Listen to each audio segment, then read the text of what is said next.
I never thought I'd be the kind of woman who checks her husband's phone. But there I was, standing in our marble bathroom at 2 in the morning, my hands shaking as I scrolled through James's messages. My name is Isabella Torres, and 3 days ago I thought I had the perfect life. A beautiful home in the suburbs, a husband who still kissed me goodbye every morning, and a best friend who knew all my secrets. Now, I don't know what's real anymore. It started with a photograph.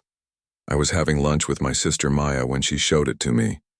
Her face twisted with concern, her voice soft and careful like she was talking to someone about to break. "Izzy, I need to show you something," she'd said, sliding her phone across the table. "I'm so sorry." The photo showed James and Claire sitting close together at a downtown bar I'd never heard of. His hand was on her knee. Her head was tilted toward his, their faces inches apart. The timestamp read last Thursday, the night James told me he was working late on the Morrison project.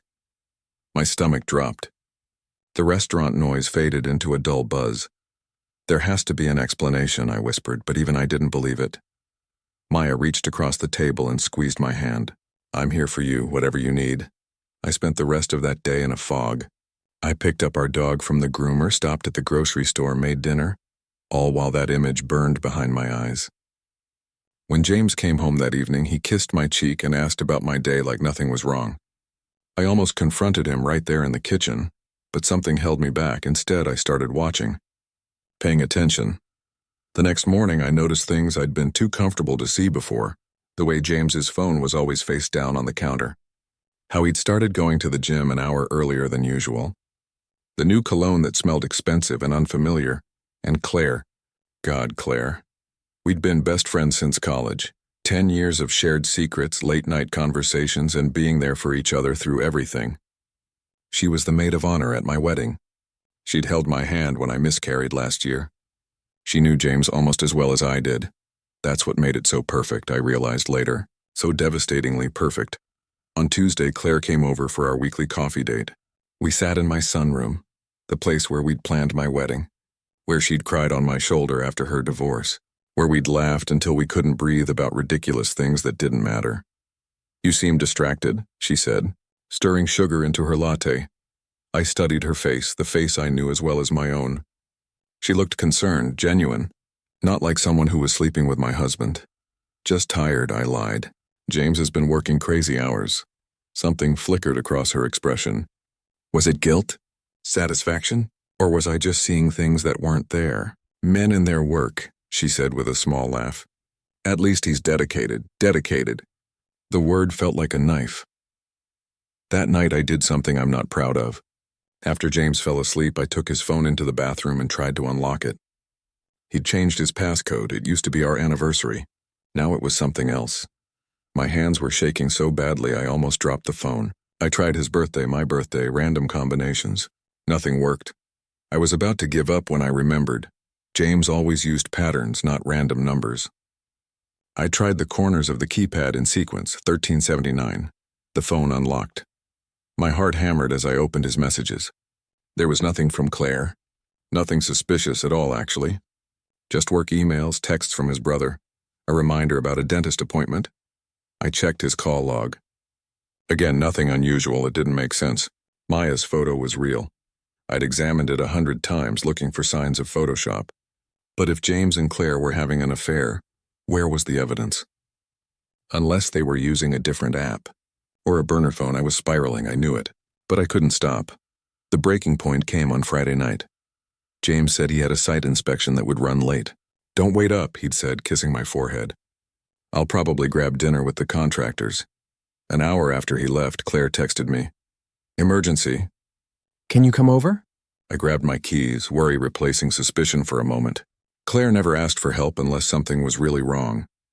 But when I got to her apartment, the lights were off. Her car wasn't in its usual spot. I called her 3 times, no answer. Confused and increasingly anxious, I drove home. I was 2 blocks away when I saw it. James's car parked outside the Riverside Hotel. My vision narrowed. The Riverside was expensive, romantic, the kind of place you took someone you wanted to impress. I pulled into the parking lot and sat there, gripping the steering wheel.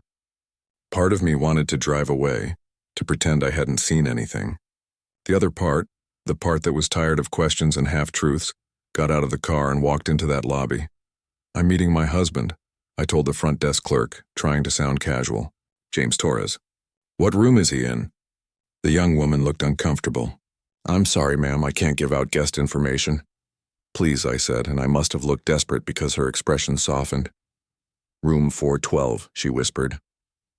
But I didn't tell you that. The elevator ride felt like it took forever. My reflection stared back at me from the mirrored walls, pale, frightened, nothing like the confident woman I'd been a week ago. Room 412 was at the end of a long hallway. I stood outside the door for a full minute, my fist raised to knock. Unable to move, then I heard it. Laughter. Claire's laughter, bright and carefree, followed by James's deeper chuckle. Something inside me broke. I pounded on the door. "James, open this door right now." The laughter stopped. Footsteps approached. The door opened, and there was James, wearing the shirt I'd ironed for him that morning, looking confused and slightly annoyed. "Izzy, what are you doing here?" "What am I doing here?" My voice came out high and sharp. "What are you doing here?"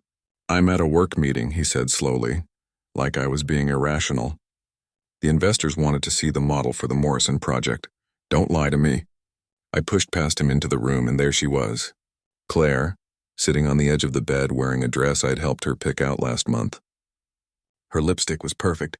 Her hair was arranged just so. "Izzy," she started, but I cut her off. "How long?" I demanded, looking between them. "How long has this been going on?" James looked genuinely baffled. "How long has what been going on?" "Don't do this," I said, tears burning my eyes. I saw the photo. "I know you've been lying about working late, and now I find you here in a hotel room with my best friend." "What photo?" James asked. He looked at Claire. "What is she talking about?" Claire stood up, her face a mask of concern. "Honey, I think there's been a misunderstanding." "Don't call me honey," I spat. "Don't you dare." "Isabella, listen to me." James reached for my arm, but I jerked away. "I don't know what you think you saw, but Claire and I were discussing. Stop lying." The words ripped out of me. "Just stop." James's expression changed then. The confusion hardened into something else, hurt maybe, or anger. "I have never lied to you." "Really? Where were you last Thursday night?" "Working." "I told you that. Someone saw you at a bar with Claire. Your hand was on her leg." He stared at me like I'd grown a second head. "I wasn't at any bar last Thursday. I was at the office until 10, then I came home." "I have a photo, James. Then someone faked it because I was nowhere near Claire last Thursday." He ran his hand through his hair, frustration evident. "This is crazy." "You're not making any sense." I turned to Claire. She was watching us with wide eyes, her hands clasped in front of her. "Tell him," I said. "Tell him about the affair." "There is no affair," Claire said softly. "Izzy, I think you need to sit down. Don't patronize me." "I'm not, I swear." She took a step toward me. "But you're not acting like yourself. When's the last time you slept?" "Really slept?" It was such an odd question that I faltered. "What does that have to do with anything?" "You've been stressed," Claire continued. "The miscarriage, your mom's health issues, the pressure James has been under at work. It's been a really hard year. So you decided to make it worse by sleeping with my husband?" "Nobody is sleeping with anyone." James's voice was sharp now. "Isabella, you need to calm down and think about what you're saying." But I was past thinking, past calm. I felt like I was drowning, like reality was slipping away from me. "I want a divorce," I heard myself say. James's face went pale. "You don't mean that." "I do. I can't be married to someone who lies to my face, who betrays me with my best friend. Izzy, please." Claire's voice was gentle, soothing. "You're not well. Let us take you home. We can talk about this when you're feeling better." "I'm not crazy," I screamed. But looking at their faces, both so concerned, so united in their worry for me, I felt a terrible doubt creep in. Was I crazy? Was I seeing things that weren't there? No, I wasn't. Maya's photo was real. James's changed passcode was real. This hotel room was real. I turned and ran. I heard James calling after me, but I didn't stop. I made it to my car, locked the doors, and just drove. I didn't know where I was going. I just needed to get away from them, from their lies, from the awful feeling that I was losing my mind. I ended up at Maya's apartment. She took one look at me and pulled me inside. What happened? I told her everything. The hotel room, James's denials, the way both he and Claire looked at me like I was unstable. "They're gaslighting you," Maya said firmly, "making you think you're crazy so you'll doubt what you know is true." "But what if I am crazy?" The words came out as a whisper. "What if I'm seeing things that aren't real?" "You're not." Maya grabbed my shoulders, forcing me to look at her. "I saw that photo, Izzy. It was real. They were together. Then why is there no evidence? No texts, no calls, nothing? Because they're being careful. Or," she paused, "maybe they have burner phones. Or they're using an app that deletes messages." It made sense, but it also sounded paranoid. God, I didn't know what to believe anymore. I stayed at Maya's that night. James called 17 times. I didn't answer. The next morning I went home while James was at work. I needed to think, to figure out what to do next. The house felt different, cold, like it belonged to strangers. I made coffee and sat at the kitchen table, trying to piece everything together. The photo, the hotel, James's confusion, Claire's concern. My phone buzzed. "A text from an unknown number. You want the truth? Check James's office. Bottom drawer, blue folder." My heart started pounding. Who was this? How did they get my number? I texted back, "Who is this?" No response. I stared at the phone for a long time. It could be a trap. Or it could be someone trying to help me. Only one way to find out. James's home office was normally off limits, but I didn't care anymore. I went in, opened the bottom drawer of his desk, and found a blue folder tucked beneath some old tax returns. Inside were photographs. Dozens of them. But they weren't what I expected. They were pictures of Claire. Claire at the grocery store. Claire leaving her apartment. Claire at various restaurants and bars. Some of the photos had dates and times written on the back. There were also printouts of her credit card statements, her phone records, even what looked like medical records. My hands shook as I flipped through them. What the hell was this? Then I saw it, a document with a psychiatrist's letterhead. Dr. Rebecca Marsh, specializing in personality disorders and obsessive behavior. The patient's name on the form was Claire Donovan. I started reading. Patient exhibits signs of obsessive attachment disorder and possible erotomania. Has fixated on subject Isabella for approximately 7 years. Recent escalation in behavior patterns suggests increasing desperation to insert herself into subject's life. The words blurred. I had to read them 3 times before they sank in. Claire was obsessed with me. I kept reading, my horror growing with each page. There were notes about Claire's divorce. Apparently, she'd become convinced her husband was in love with me, which is why she'd left him. Notes about her moving to a building 3 blocks from ours. About her getting a job at the same gym I went to. Things I'd thought were coincidence. Signs of our deep friendship. They'd all been calculated, planned. The last document in the folder was a timeline. It showed every major event in my relationship with Claire, color-coded and annotated. Our college friendship. Her moving to the same city as me after graduation. Her sudden interest in architecture. James's field right before I started dating him. Her divorce happening just before our wedding. And then recently, begin phase 2, isolation protocol. My phone rang. James. This time I answered. "Where are you?" His voice was tight with stress. "Home. In your office." A pause. "You found the folder. What is this, James?" "What the hell is going on?" "I can explain. Just please don't do anything. I'm coming home right now." He hung up before I could respond. 20 minutes later, James burst through the front door. He found me still sitting at his desk, the folder spread out in front of me. "How long have you known?" I asked. He sat down heavily in the chair across from me. "About 6 months, 6 months. Half a year of keeping the secret from me. Why didn't you tell me?" "Because I wasn't sure at first," he said. "And then when I was sure, I knew it would destroy you. Claire was your best friend." "How do you tell someone that?" "You tell them the truth." My voice rose. "You don't let them think they're going crazy." "I know." "God, Izzy, I know." He rubbed his face with both hands. "I made a mistake. I should have told you the second I figured it out."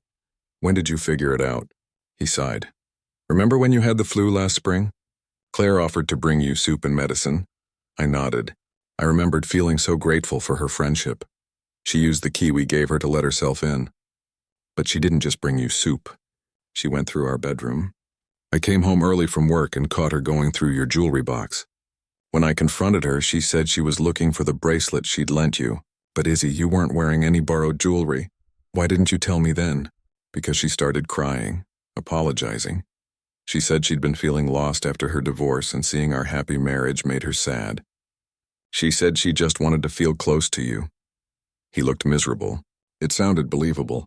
And I didn't want to ruin your friendship over what might have been a one-time thing. But it wasn't a one-time thing. No. He gestured to the folder. I started noticing other stuff. Small things. She'd show up places we were going like she'd known our plans. She'd mention conversations we'd had in private. And her eyes. God, the way she looked at you sometimes. It wasn't normal. I felt sick. So you started investigating her? I hired a private investigator. Someone discreet who could dig into her background without alerting her. He pulled out his phone and showed me a contact. Mike Rodriguez, private investigator. Mike found out Claire's been fired from 3 jobs for inappropriate behavior toward coworkers. She's had restraining orders filed against her twice, once by a college roommate, once by a woman she met at a yoga class. Both times for obsessive behavior and stalking. The room felt like it was spinning. The psychiatrist's report, I managed to ask. Claire was court-ordered to see Dr. Marsh after the second restraining order. She went to 4 sessions and then stopped. Dr. Marsh noted she was a potential danger to herself and others, but without Claire continuing treatment, there was nothing she could do. I thought about all the times Claire had been there for me. The secrets I'd shared, the trust I'd given her, it had all been a lie. What about the photo? I asked. The one Maya showed me? James's expression darkened. That's the scary part. Mike and I think Claire drugged me. What? Last Thursday I was working late like I told you. Around 8, Claire showed up at my office. She said she was in the neighborhood and wanted to talk about your birthday. She was planning a surprise party. She brought coffee from that place on 5th Street you love. I knew the place. They made the best mochas in the city. I drank the coffee while we talked. Next thing I remember clearly is waking up at my desk around midnight. But I had this weird gap in my memory, like several hours just vanished. And I felt awful. Hungover almost. You think she put something in your coffee? Mike thinks it was probably Rohypnol or something similar. A date rape drug. It causes short-term memory loss and makes you easy to manipulate. Horror washed over me. So that photo was probably real, James finished. She probably did take me to that bar. Put my hand on her leg, posed for pictures. I just don't remember any of it. Oh my God. I felt like I was going to throw up. Why would she do that? To break us up. James's voice was hollow. Mike found evidence that Claire's been planning this for months. She opened a credit card in my name. Made purchases that would look suspicious. Flowers, jewelry, expensive dinners. She was building a paper trail to make it look like I was having an affair. The hotel room, I whispered, was a setup. When you called Claire for your emergency, she knew you'd try to come over. She probably hoped you'd see my car at the hotel and put the pieces together. What she didn't expect was you actually confronting us. So there really is no affair. No affair. I swear on everything I love, Isabella. I would never do that to you.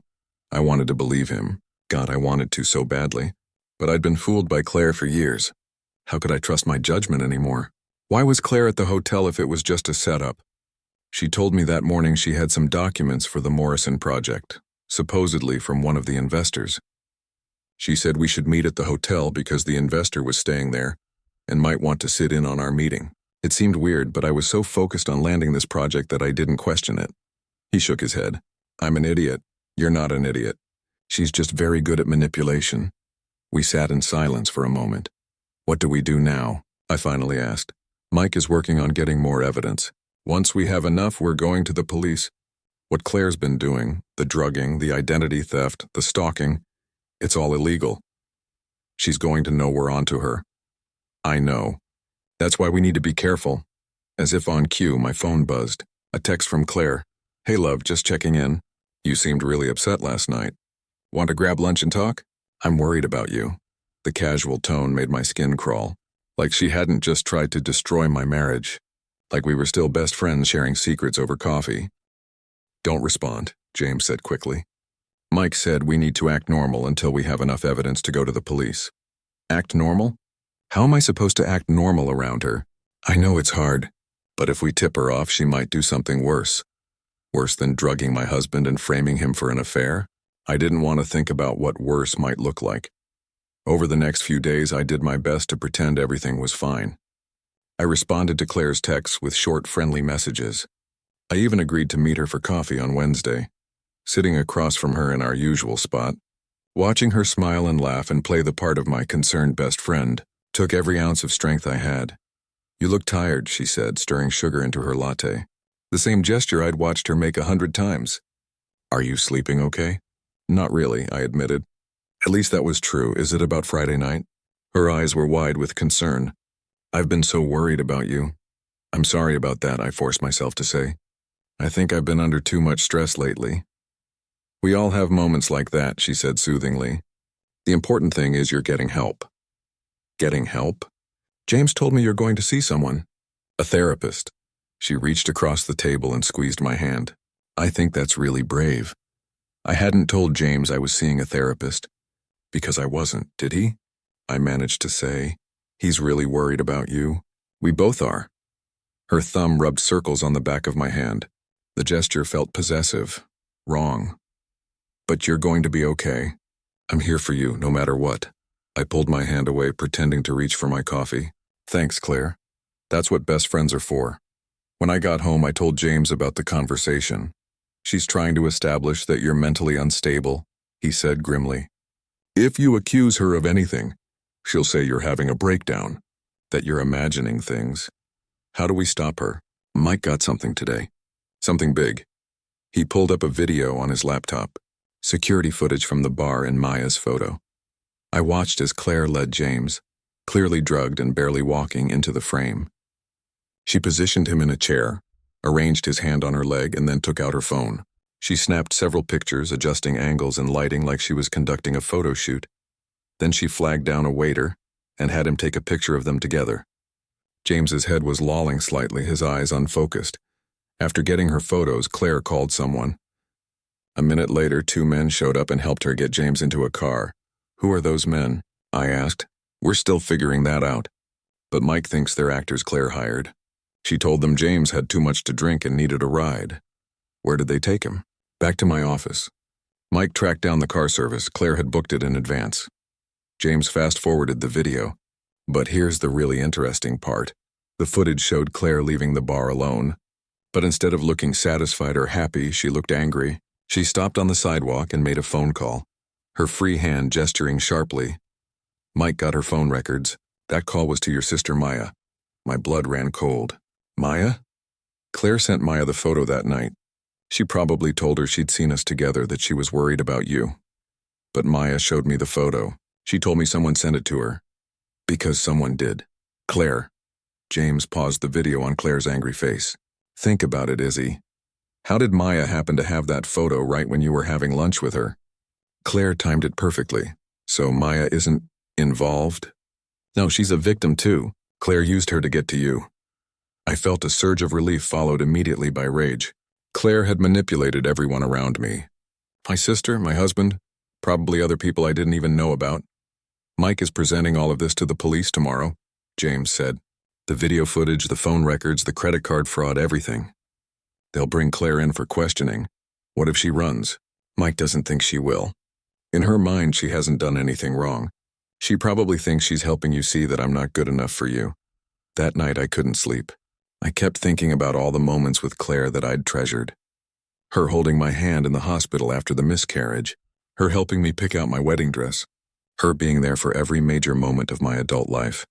None of it had been real. She'd been playing a part, getting closer to me, inserting herself deeper into my life. Why? Why me? I got up and opened the folder again. I'd avoided the psychiatric evaluation before, but now I read it carefully. Dr. Marsh had noted that Claire exhibited symptoms of obsessive love disorder combined with narcissistic personality disorder. She'd written, "Patient has constructed elaborate fantasy around subject Isabella. Patient believes she and subject are meant to be together. That subject's husband is an obstacle to their true relationship. Patient shows no empathy for husband and appears to view him as competition rather than as a person." There was more, but I couldn't read it. The clinical language describing Claire's twisted view of our friendship made me feel physically ill. The next morning, James got a call from Mike. "The police are moving now," he said, putting the phone on speaker so I could hear. "They're going to pick up Claire within the hour." "Thank God," I breathed. "There's something else," Mike said. "When I was digging into Claire's background, I found something about her childhood. Her mother died when she was 8. After that, she became obsessed with her best friend's mother, would tell people that woman was her real mom. Eventually, the family had to move away because Claire's behavior got so extreme. So this is a pattern," James said. "Yeah. Claire fixates on women she sees as having perfect lives. She tries to become them, or become so close to them that she's essentially living their life. When reality doesn't match her fantasy, she tries to remove the obstacles, usually the husband or partner." "Jesus," James muttered. "Has she ever hurt anyone?" I asked, afraid of the answer. Mike hesitated. The restraining orders were filed before things escalated. But her college roommate reported that Claire had started talking about removing the roommate's boyfriend. The boyfriend ended up in a car accident, faulty brake line. Nothing was ever proven, but he didn't need to finish that sentence. An hour later, my phone rang. "Claire." I looked at James. He nodded. Mike had told us to answer if she called, to keep her talking while the police located her. "Hello? Izzy." Claire's voice was bright, cheerful. "I'm outside your house. Can I come in? I brought those cupcakes you love from Sweet Things." My heart hammered. "Actually, I was just about to run some errands." "Oh, this won't take long. Just 5 minutes, please. I really need to talk to you about something important." James was already texting Mike, letting him know Claire was here. "Okay," I said. "I'll be right there." "Don't let her in," James whispered. "Talk to her outside." I grabbed my phone and went to the front door. Through the peephole, I could see Claire standing on the porch, holding a pink bakery box, looking like the friend I'd known for 10 years. I opened the door but didn't step outside. "Hey," I said, trying to sound normal. "Hey yourself." She held up the box. "Chocolate hazelnut. Your favorite." "Thanks, but I really can't stay. I have a thing."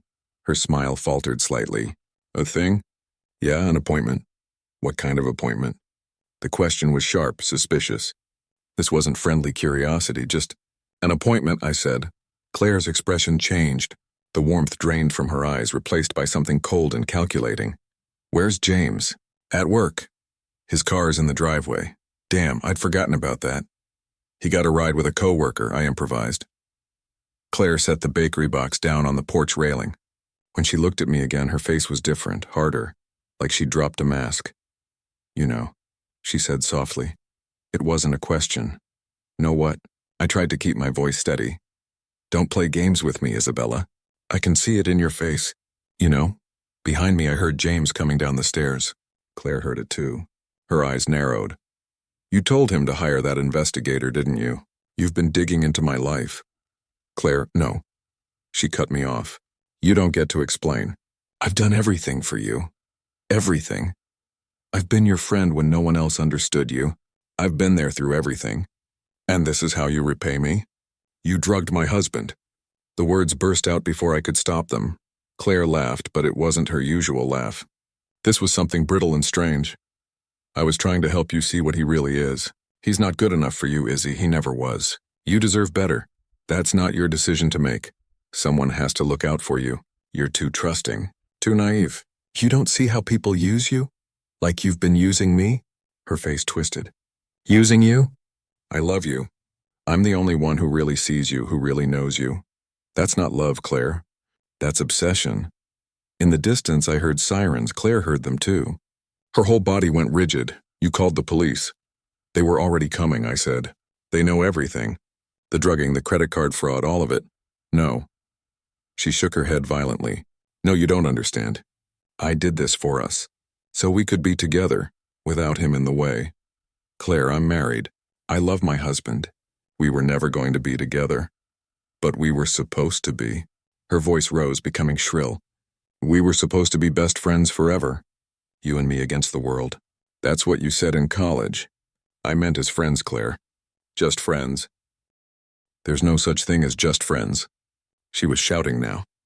"You either mean something to someone or you don't, and I mean something to you." "I know I do." The sirens were getting closer. Claire looked at me, and for a moment I saw something like understanding cross her face. Then it was gone, replaced by cold fury. "You're making a mistake," she said. "When they take me away, when I'm gone, you'll realize what you've lost. You'll realize I was the only real friend you ever had." "No," I said quietly. "A real friend wouldn't have done any of this." 2 police cars pulled up. Officers got out, approaching the porch carefully. "Claire Donovan," one of them said. "We need you to come with us." Claire didn't resist. She just looked at me one more time. Her eyes full of something I couldn't name: hurt, hatred, betrayal, love, all twisted together. "This isn't over," she said. But it was. The officers led her to the car, read her rights, and drove away. I stood on the porch shaking until James came up behind me and wrapped his arms around me. "It's done," he said softly. "It's over, but it didn't feel over. It felt like the end of something I'd thought was real, and the beginning of learning to trust my own judgment again." 2 months later, I sat in a therapist's office, a real one this time, not the fictional one Claire had invented. "How are you feeling?" Dr. Peterson asked. "Better," I said. And it was true. Slowly, painfully, I was getting better. Claire was awaiting trial on multiple charges: assault with a dangerous substance, identity theft, stalking, and fraud. Her lawyer was trying to argue diminished capacity due to mental illness, but the prosecution had a strong case. Mike had done his job well. James and I were in couples counseling too, working through the breach of trust that had happened when he'd kept his investigation secret from me. It was hard work, but we were committed to it. To each other. Maya and I had long talks about how Claire had manipulated her. She felt awful for showing me that photo without questioning where it came from, but I didn't blame her. Claire had been very good at what she did. I'd started a support group for people who'd been victims of obsessive friendships. There were more of us than I'd realized. People who'd had friends who'd become too involved, too controlling, too convinced that their obsession was actually love. "Have you heard from Claire?" Dr. Peterson asked. "She writes me letters from jail. I don't read them. That's healthy. Her mom calls sometimes. She wants me to testify on Claire's behalf at the trial. She says Claire was sick, that she didn't mean any harm. What do you think?" "I think Claire was sick. I think she does need help. But I also think she needs to face consequences for what she did." Dr. Peterson nodded. "Both things can be true." "Yeah," I said. "I'm learning that." That night I came home to find James cooking dinner. Just a normal Tuesday night. Nothing special, but it felt special because it was real. "Good session?" he asked, kissing my cheek as I set my bag down. "Yeah." We talked about the trial coming up. James's hand stilled on the wooden spoon he was holding. "How are you feeling about that?" "Nervous, scared, ready for it to be over?" I leaned against the counter. "Dr. Peterson says it's normal to have conflicting emotions about it." "You don't have to testify if you don't want to," James said. "The prosecutor told us they have enough evidence without your testimony." "I know. But I think I need to. For closure, maybe. Or just to look her in the eye and tell the truth about what she did." James pulled me into a hug. "Whatever you decide, I'm with you." We ate dinner on the couch, watching some mindless comedy that didn't require much thought. Normal, simple, real. My phone buzzed. A text from an unknown number. My stomach dropped. After everything with Claire, unknown numbers made me anxious. But when I opened it, it was just someone from the support group asking about our next meeting time. "You okay?" James asked, noticing my expression. "Yeah, just jumpy still." "That'll fade," he said. "Give it time. Time, that's what everyone kept telling me. Give it time. It'll get better with time." And slowly, it was. The trial started on a gray morning in November. I wore a navy blue dress that Maya had helped me pick out. Professional, serious, but not severe. James squeezed my hand as we walked into the courthouse. "You've got this." Inside, the building was all marble and echoes. We found the courtroom and took our seats behind the prosecutor's table, and then they brought Claire in. I hadn't seen her in 2 months, and the change was startling. She looked smaller somehow, her face thinner, her hair pulled back in a severe bun. She was wearing an orange jumpsuit. They hadn't granted her bail. When she saw me, her whole face lit up. She smiled like we were old friends meeting for coffee, like none of this was happening. "Izzy," she called out before her lawyer shushed her. I looked away. The trial lasted 4 days. The prosecution laid out everything. The drugging, the staged photos, the credit card fraud, the years of obsessive behavior. They brought in Dr. Marsh, who testified about Claire's diagnosis and her refusal to continue treatment. They showed security footage, phone records, financial documents. Mike took the stand and explained his investigation. James testified about the drugging incident and finding Claire going through our bedroom. And then it was my turn. I walked to the witness stand on shaking legs. The prosecutor, a sharp-eyed woman named Linda Chen, gave me an encouraging nod. Ms. Torres, can you describe your relationship with the defendant, Claire Donovan? I took a breath. We were best friends. Or at least I thought we were. How long had you known her? 10 years. We met in college. And during those 10 years, did you notice anything unusual about her behavior? I thought about all the little things I'd dismissed. The way Claire always seemed to show up where I was. How she'd moved close to us, changed jobs to be near me, reorganized her entire life around mine. Looking back, yes. But at the time I thought she was just being a good friend. Ms. Chen walked me through it all, finding the folder in James's office, the hotel confrontation, discovering the extent of Claire's manipulation. How did this affect you? She asked. It destroyed my ability to trust people, to trust myself. I keep wondering what else I missed, what other signs I ignored. I feel like I've been living in a lie for 10 years. Thank you, Ms. Torres. Then it was the defense attorney's turn. He was an older man with kind eyes, which somehow made it worse. Ms. Torres, isn't it true that you were under significant stress during this period? You'd recently suffered a miscarriage, your mother was ill. Yes, but... And isn't it possible that your stress caused you to misinterpret innocent interactions between your husband and Ms. Donovan? No. There was nothing innocent about drugging someone. The alleged drugging, he corrected. We only have your husband's word that he was drugged. He didn't seek medical attention.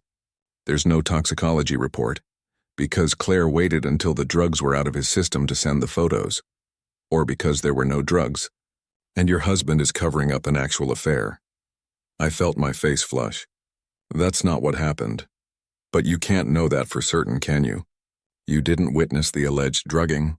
You're taking your husband's word, a husband who, by his own admission, kept secrets from you for months. Objection, Ms. Chen said. Argumentative. Sustained, the judge said. The defense attorney smiled slightly. No further questions. I stepped down, feeling shaken. James squeezed my hand as I sat back down. You did great, he whispered. But I wasn't sure. The defense attorney had planted doubt. What if the jury believed his version? What if they thought I was just a paranoid wife?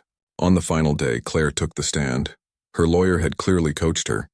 She looked small and vulnerable, her voice soft and hesitant. I never meant to hurt anyone, she said, tears streaming down her face. I just loved Isabella so much. She was my best friend, my only friend, really. When I saw her with James, saw how happy they were, I felt so alone. Did you drug Mr. Torres? Her lawyer asked. No, never. We went out for drinks to discuss Isabella's birthday party. He had a few too many. I helped him get home safely. That's all. What about the photographs? We took some pictures at the bar. Silly selfies, the kind friends take. I didn't realize how they might look until later. When I saw Isabella getting suspicious, I panicked. I should have just explained, but I was afraid she'd be angry that I'd been out drinking with James. It was a good story, a plausible story. Ms. Chen's cross-examination was brutal. Ms. Donovan, you've had 2 restraining orders filed against you in the past for obsessive behavior. Is that correct? Claire's lawyer objected, but the judge allowed it. Yes, Claire admitted quietly. And you were court-ordered to see a psychiatrist, Dr. Rebecca Marsh? Yes. Dr. Marsh diagnosed you with obsessive attachment disorder and recommended continued treatment. Why did you stop going? I felt better. I didn't think I needed it anymore. Or did you stop because Dr. Marsh was getting too close to the truth about your fixation on Ms. Torres? I wasn't fixated. You moved to the same city as Ms. Torres after college. You got a job at her gym. You moved to an apartment 3 blocks from her house. You changed career interests to match her husband's field. That's not normal friendship, is it? Claire's composure cracked. You don't understand. Isabella needed me. She needs me. Her husband doesn't appreciate her, doesn't see her the way I do. See her how? As perfect. As special. As someone worth everything. Worth drugging her husband? Worth destroying her marriage? I was saving her marriage. I was showing her who James really is. By framing him for an affair that never happened? Claire realized her mistake too late. Her face went pale. I didn't frame anyone. But the damage was done. The jury deliberated for 6 hours. When they came back, their faces were serious.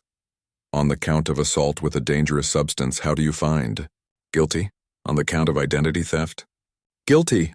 On the count of stalking? Guilty. With each guilty verdict, I felt something loosen in my chest, validation, relief, justice. Claire didn't react much. She just sat there staring straight ahead, like she couldn't quite believe this was happening to her. The judge set sentencing for 2 weeks later. Sentencing day was easier somehow. We knew what was coming. Claire's lawyer had warned us she'd likely get 5 to 7 years with mandatory psychiatric treatment. The judge was a black woman in her 50s with a no-nonsense demeanor. She listened to the victim impact statements. Mine, James's. Even one from the college roommate who'd filed the first restraining order. Then she looked at Claire. Ms. Donovan, what you did was not love. It was obsession, manipulation, and criminal behavior. You violated multiple people's trust, their safety, and their autonomy. The fact that you did this while claiming to care about Ms. Torres makes it even more disturbing. Claire opened her mouth to speak, but her lawyer stopped her. You will serve 6 years in state prison, followed by 3 years of supervised probation. During your incarceration and probation, you are to have no contact whatsoever with Ms. Torres, Mr. Torres, or any member of their family. You will undergo mandatory psychiatric treatment. If you violate any terms of your probation, you will serve the remainder of your sentence. The gavel came down. Claire turned to look at me one last time. Her eyes weren't cold anymore. They were empty. I'm sorry, she mouthed. I didn't respond. There was nothing left to say. 6 months after the trial, I was doing okay, not great, not healed, but okay. I'd learned to trust my instincts again slowly. I'd made new friends, carefully, gradually, with healthy boundaries. James and I had worked through our issues in therapy. Our marriage was stronger now, built on radical honesty instead of comfortable assumptions. Maya and I were closer than ever. She'd been carrying guilt about showing me that photo, about being used as a tool in Claire's manipulation. We talked about it, worked through it, came out the other side. The support group I'd started had grown. We met twice a month, sharing stories, offering advice, reminding each other that what happened to us wasn't our fault. One evening I was making dinner when the doorbell rang. James was at the gym, so I answered it myself. A woman I didn't recognize stood on the porch. She was in her 60s with Claire's eyes and Claire's cheekbones. You're Isabella, she said.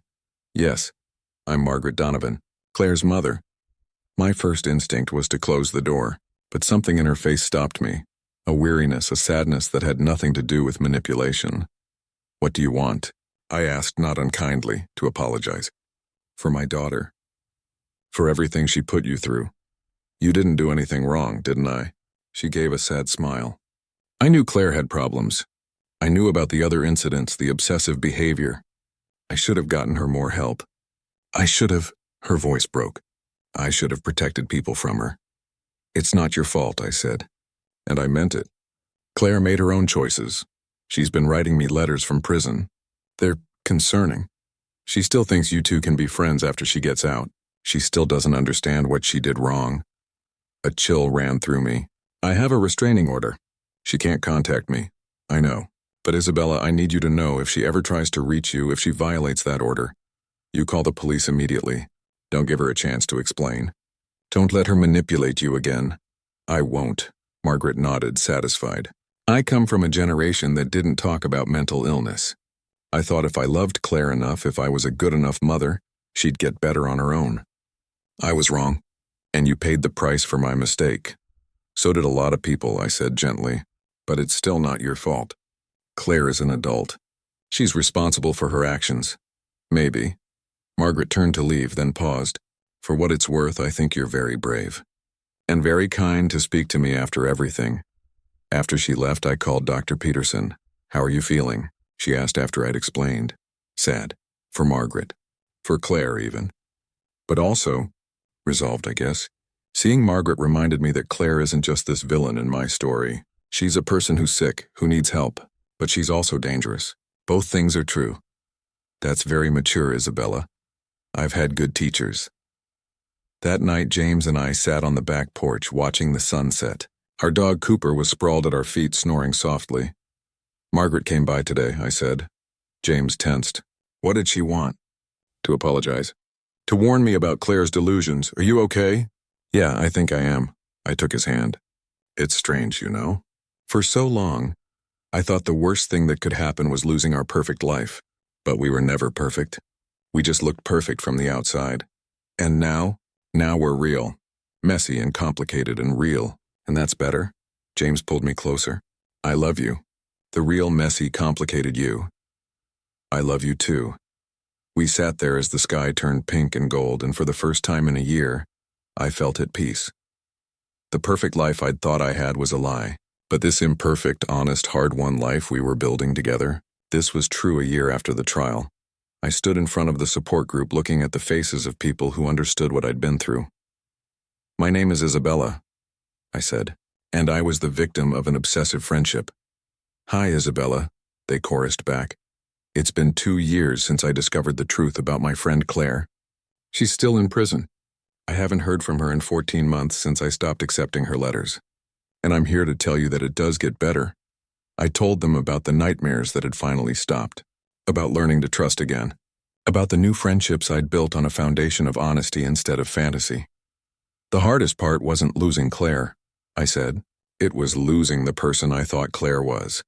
Mourning a friendship that never really existed. But I learned something important. Real love, whether it's friendship or romance or family, doesn't manipulate. It doesn't control. It doesn't hurt. After the meeting, a young woman approached me. She couldn't have been more than 25, with anxious eyes and a nervous smile. Thank you for sharing, she said. I think my roommate might be obsessed with me. She started dressing like me, copying my interests, getting angry when I hang out with other people. I didn't know if I was overreacting. You're not, I said firmly. Trust your instincts. If something feels wrong, it probably is. What should I do? Set boundaries. Clear ones. If she violates them, document everything. And don't feel guilty for protecting yourself. She nodded, tears in her eyes. I was afraid I was being mean. Being kind doesn't mean letting someone hurt you. Remember that. As I drove home, I thought about the person I'd been 2 years ago. The woman who'd valued being nice over being honest. Who'd ignored red flags because acknowledging them felt unkind. I wasn't that person anymore. I pulled into the driveway and sat in the car for a moment looking at my house. It wasn't the pristine showplace it had been when I thought my life was perfect. There were toys in the yard. We'd gotten Cooper a puppy friend. The garden was a little overgrown because I'd taken up painting instead of obsessive weeding. There was a crack in one of the front windows that we kept meaning to fix. It was beautiful. James opened the front door, backlit by the warm glow of the living room. You coming in? He called. Yeah, I said, getting out of the car. I'm coming home. As I walked up the path, I thought about Claire sitting in a cell somewhere, probably still believing she'd done nothing wrong. Still thinking we'd somehow reconnect when she got out. But that was her story now, not mine. My story was about survival. About healing. About learning that sometimes the people who hurt us most are the ones who claim to love us best. And about discovering that real love, the kind worth keeping, doesn't have to be perfect. It just has to be true. 5 years later, I got a notification from my phone. Claire Donovan was being released from prison. My hands shook as I read the email from the victim notification system. She'd served her full sentence, had been a model prisoner, had completed all required psychiatric treatment. James found me sitting at the kitchen table, staring at my phone. She's out, I said. He didn't need to ask who. He just sat down next to me and took my hand. The restraining order is still active, he reminded me. She can't come within 500 feet of us. What if she tries? Then she goes back to prison. She knows that, but did she? Did Claire really understand, or was she still living in her fantasy world where we'd somehow reconcile? That night I couldn't sleep. I kept imagining her out there somewhere, thinking about me, planning. Dr. Peterson told me this was normal. You're experiencing hypervigilance, she explained at our session the next day. After what you went through, your brain is trying to protect you by staying alert to threats. How do I stop? You don't stop it. You acknowledge it, And then you live your life anyway, so that's what I did. I lived my life. I took Cooper and his buddy Max for walks. I painted in my studio, the guest room we'd converted after I'd discovered a passion for abstract art. I had lunch with Maya and my new friends, women I'd met through work and hobbies in the support group. I checked the locks twice before bed. I varied my routine so I wasn't predictable. I stayed aware of my surroundings, but I also lived. 3 months after Claire's release, I got a call from Detective Morrison, the officer who'd handled the case. Ms. Torres, I wanted to let you know Claire Donovan has been arrested for violating her probation. My heart stopped. Did she try to contact me? No, she fixated on someone new, a woman she met in a support group for ex-offenders, started exhibiting the same obsessive behaviors, showing up at her work, copying her style, trying to isolate her from friends and family. The woman recognized the signs and reported it immediately. Relief and sadness washed over me in equal measure. Is the woman okay? Shaken, but yes. Claire will likely serve the remainder of her original sentence plus additional time. She violated probation within 6 months of release. The judge won't be lenient. After I hung up, I sat with the news. Part of me felt guilty. If I'd somehow done more, could I have prevented Claire from hurting someone else? But I knew the answer. No. Claire's illness, her choices, her actions, those weren't my responsibility. I'd done everything right. I'd reported her, testified against her, protected myself. I couldn't save Claire from herself. That evening, I told the support group what had happened. I spent so much time wondering if I could have prevented this, I said. If I'd confronted her earlier, if I'd been less naive, if I'd set better boundaries. But the truth is, Claire's pattern existed long before she met me. And it continued after she left my life. This isn't about me. It never was. The group was quiet, absorbing this. Finally, someone said, "Thank you for saying that." I needed to hear it. We all did, I think. We all needed permission to stop carrying responsibility for our abuser's actions. 10 years after everything started, I was in my art studio when my phone rang. An unknown number. I almost didn't answer. But something made me pick up. Isabella Torres? An unfamiliar woman's voice, yes? My name is Dr. Sarah Chen. I'm a psychiatrist at Riverside State Hospital. I'm calling about Claire Donovan. My grip tightened on the phone. She's alive. But she's asked to speak with you. I wanted to reach out first to see if you'd be open to a mediated conversation. Why would I do that? I understand your hesitation. But Claire has been working very hard in treatment. She's made significant progress understanding her illness and taking responsibility for her actions. She wants to apologize to you directly, with no expectations of forgiveness or reconciliation, just to acknowledge the harm she caused. I thought about it. The old me would have said no immediately, would have protected myself at all costs. But I'd spent 10 years healing, growing, becoming stronger. What would it involve? I asked. You would come to the hospital. Claire and I would be in the room along with a security officer. You would have complete control. You can leave at any time. You don't have to respond to anything she says. It's entirely on your terms. I talked to James about it. To Dr. Peterson, to Maya. They all said the same thing. What do you want to do? I realized I wanted closure. Real closure. Not the kind you fabricate in therapy sessions. I wanted to look Claire in the eye and see if she'd really changed or if this was just another manipulation. 2 weeks later, I walked into Riverside State Hospital. Dr. Chen met me in the lobby. She was younger than I expected, with kind eyes and a firm handshake. "Thank you for coming," she said. "Before we go in, I want you to know, Claire has been diagnosed with borderline personality disorder, obsessive-compulsive disorder, and attachment disorder. She's been in intensive treatment for 3 years. She's made remarkable progress, but she'll likely struggle with these conditions for the rest of her life. I understand. If at any point you feel uncomfortable, I'll leave. I know." The room they led me to was small but comfortable. A security officer stood in the corner. And there, sitting in a chair by the window, was Claire. She looked different. Older, obviously, but also softer somehow. The hard edges I'd seen at the trial were gone. When she saw me, tears filled her eyes. "Isabella," she breathed. "Thank you for coming." I sat down across from her, maintaining distance. Dr. Chen sat between us, a buffer. "I don't know where to start," Claire said. "I've practiced this 1,000 times, but now that you're here, all the words feel wrong." "Just say what you need to say," I told her. She took a shaky breath. I'm sorry. I'm so deeply, truly sorry for everything I did to you, for manipulating you, for hurting James, for making you question your reality. What I did was wrong. It was sick. And you didn't deserve any of it. No, I agreed. I didn't. I've spent years in therapy trying to understand why I did what I did. Dr. Chen has helped me see that I was using you as a way to avoid dealing with my own pain, my own emptiness. I created this fantasy where if I could just be close enough to you, if I could have your perfect life, I'd finally feel whole. But I didn't have a perfect life. I know that now, but back then I couldn't see reality. I only saw what I wanted to see. She wiped her eyes. I fixated on another woman after I got out. Did they tell you? Yes. I almost destroyed her life too. That's when I finally understood. This isn't about finding the right person to obsess over. This is about me being fundamentally broken in a way that hurts everyone around me. You're not broken, Dr. Chen interjected gently. You have an illness. There's a difference. An illness I have to manage every single day for the rest of my life, Claire said. She looked at me. I'm not asking for forgiveness. I don't deserve it. I just wanted you to know that I understand what I did.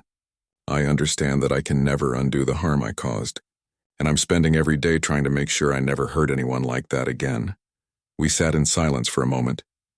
Do you still think about me? I asked. Obsessively, I mean. She hesitated. Sometimes, but now I recognize it when it happens. I have tools to redirect my thoughts. And I have strict rules. No social media stalking, no driving by places you might be, no asking mutual acquaintances about you. Dr. Chen monitors my progress. What happens when you get out? I don't know if I will. I'm here indefinitely until the doctors believe I'm no longer a danger to myself or others. That might be years. It might be never. She said it calmly, like she'd accepted it. How do you feel about that? I asked, relieved, honestly. Out there, I'm a danger. In here, I'm protected from myself. People are protected from me. I studied her face looking for signs of manipulation, but all I saw was exhaustion and genuine remorse. I believe you, I said finally. I believe that you're sorry and that you're trying to change. Fresh tears spilled down her cheeks. Thank you. That means everything. But I can't forgive you. Not yet, maybe not ever. What you did changed my life. It made me question everything, my judgment, my relationships, my reality. I've spent 10 years healing from what you did. I know, and I'm not asking for forgiveness, just acknowledgement that I understand what I did was wrong. I acknowledge that. Dr. Chen looked at me. Do you have anything else you want to say to Claire? I thought about it. There was so much I could say, about the nightmares, the trust issues, the years of therapy. But what would be the point? I hope you get better, I said instead. Really better, not just better at hiding your illness. And I hope you find peace. Thank you, Claire whispered. I hope you have a beautiful life, Isabella. A real one, not the fantasy I created. You deserve that, I stood up. Goodbye, Claire. Goodbye. As I walked out of that hospital, I felt something shift inside me. The last piece of anger, the final bit of bitterness, it loosened and fell away. Claire would always be part of my story. But she wasn't the main character anymore. I was. That night I told James about the visit. How do you feel? He asked. Free, I said. And I meant it. We were in our 40s now. James's hair was graying at the temples. I had laugh lines around my eyes. We weren't the young couple who'd thought life would be easy if they just did everything right. We were better. I'm proud of you, James said. For going, for facing her, for coming out stronger. I'm proud of us, I corrected. For surviving. For choosing each other every day even when it's hard. Especially when it's hard. The next morning I went to my studio and started a new painting. It was abstract like most of my work. Swirls of color and light, darkness and hope intertwined. I called it The Truth After the Lie, because that's what I'd found in the end. After the perfect lie of my friendship with Claire, after the illusion of my flawless life shattered, I discovered something more valuable than perfection. I discovered truth. Truth in my relationships. Truth in my art. Truth in myself, and truth, I'd learned, was messy and complicated and sometimes painful, but it was also beautiful. It was also real. And real was what I'd been searching for all along. If you like the story, then comment, share, and subscribe.